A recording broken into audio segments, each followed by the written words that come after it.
Hi, my name is Gary and I'll be reviewing the Clarett 2 Pre. I'll be comparing this with the Focusrite Scarlett 2i4 USB version that I have here.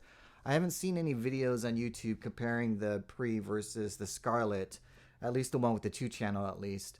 And my primary use that I've been trying to solve is having real-time monitoring of the audio with my headphones. And I use this interface, or will be using this interface with my kids' game channel that they'll be streaming to YouTube. And currently, they don't have the ability to monitor the sound and also hear me talk with the game sounds going on at the same time. So I want to get some headphones for them to use.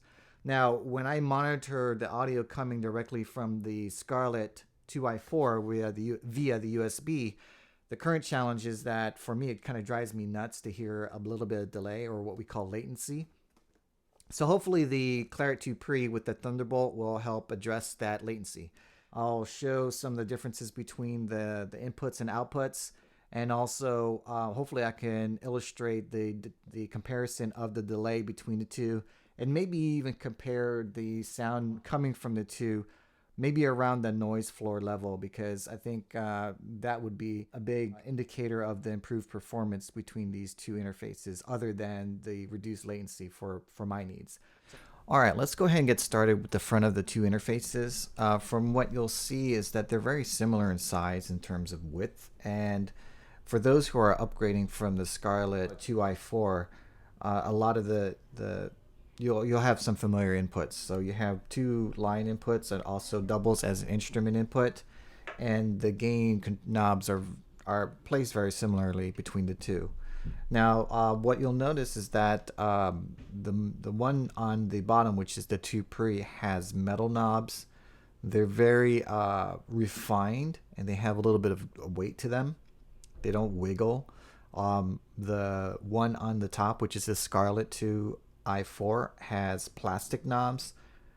They've always been fine to me, but comparing it now with the Clarett 2 Pre definitely feels a lot more refined. So same with the black knobs for the gains for both the instrument and the inputs on the front. The one in the bottom, which is metal, has a much more refined feel to it. There aren't any clicks that I can feel between the two. They feel about the same in terms of being able to rotate it. Now, the other thing that you'll notice on the bottom is you have instrument, air, and the phantom power.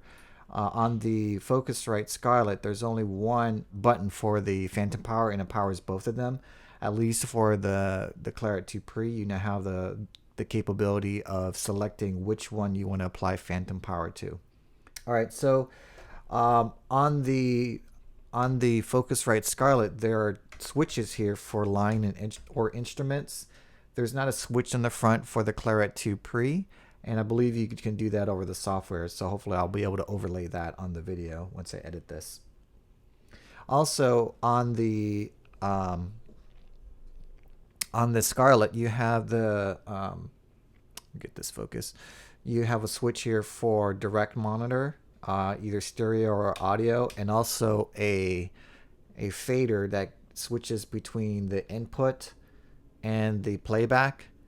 And really, this was their workaround to address the latency problem. So you can switch it over to the left to hear it more in real time, and then switch it over to the right so that you can hear more of what's coming out of the computer. And then on the right, you have finally the headphone knobs for both for the volume between the two. Now, if I rotate this, they both have very nice metal cases, right? The Focusrite is more refined in terms of it. Just the rounded edges have a nice feel to it, versus the harder edges on the Scarlett 2i4. Now, if I rotate this over to the back, you can see the connections that come from the back. And from here, starting with the top, we have the USB input, which also doubles as a power for the Focusrite Scarlett. However, you'll need an adapter, which comes with the 2 Pre, because apparently this is not powered over the bus over Thunderbolt for some reason.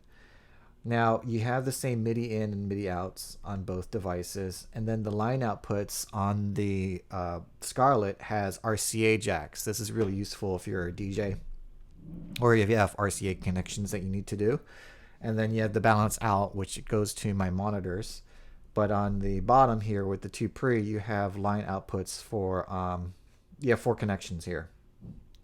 And there's a power switch on the 2 pre, which doesn't exist on the Scarlett. Rotating over to the left, again, this is all metal across the bottom.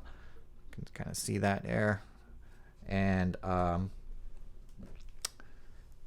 that pretty much covers the inputs and outputs for the Focusrite Scarlett on top and the 2 pre on the bottom. So next up, we'll do some audio comparisons between the two. Hello. This is Game Player Kids. I'm Aiden and I'm 8 years old. And I'm Dylan and I'm 6 years old. And today we're going to be playing Terraria again. And we're going to be helping our dad, playing with our dad. Daddy. Alright, so where do I go? Okay, this is what the latency test sounds like. I have to pause because I heard my headphones and it's driving me nuts.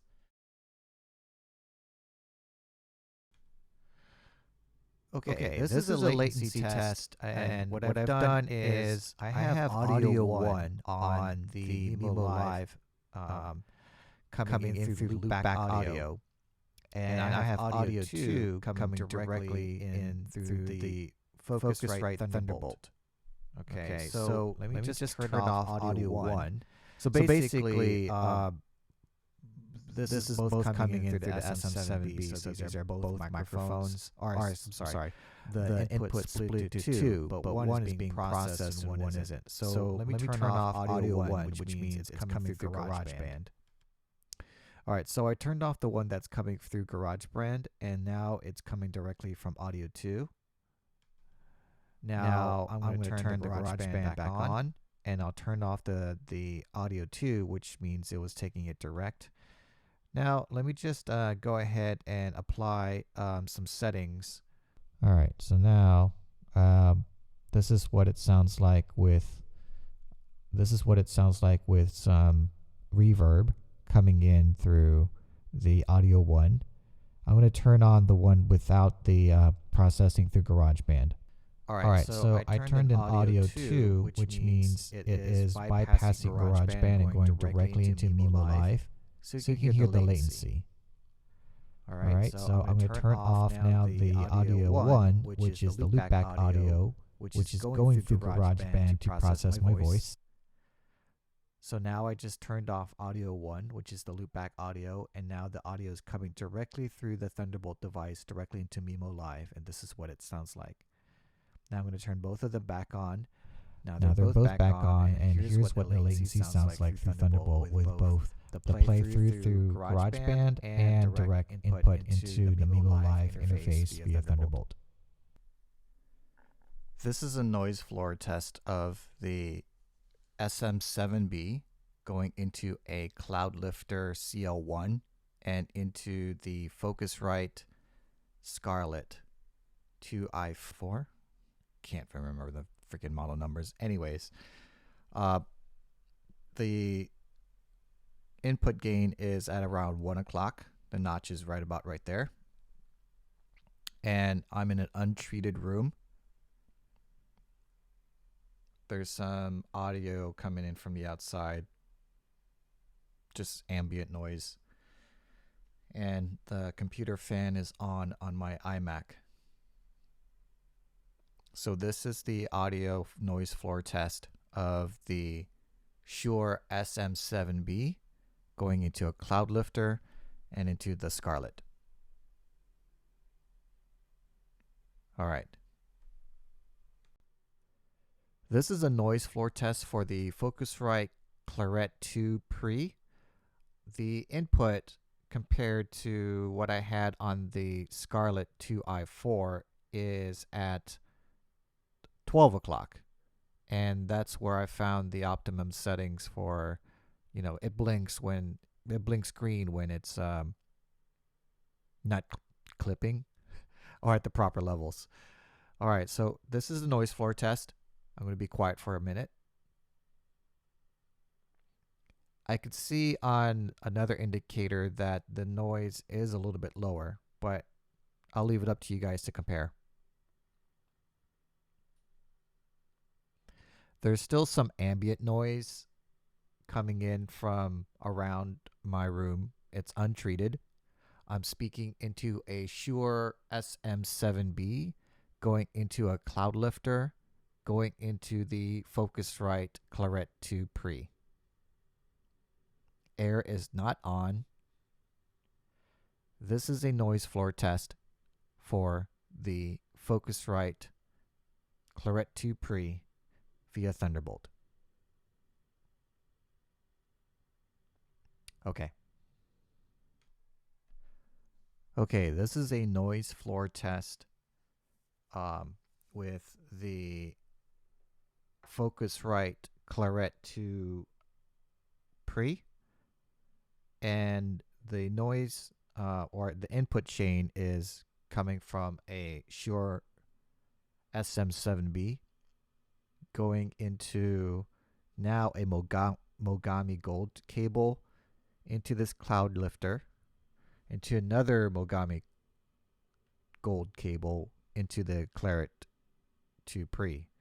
I replaced the LYX or Lix Pro, not sure how you pronounce it, with these Mogami cables just to do a comparison. So this is a noise floor test with the same setup as the previous test, but now with just Mogami Gold cables. This is a noise floor test. Again, I have an untreated room. You can pick up some ambient noise coming from my room and also some of the noise coming from outside my window. Looking at the audio indicators for this recording, it looks like it's slightly lower. The gain is still at 12 o'clock. This is a noise floor test.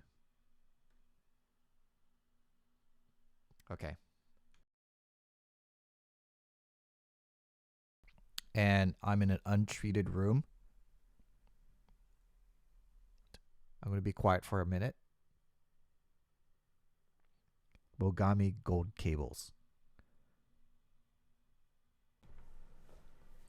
Okay, in conclusion, the latency has been improved. I'm recording directly into Mimo Live using a AT897 shotgun microphone going directly into the Clarett 2 Pre Thunderbolt device. And I still hear a little bit of latency coming in from Mimo Live, and I discovered that the latency is because of Mimo Live, not through the Thunderbolt device.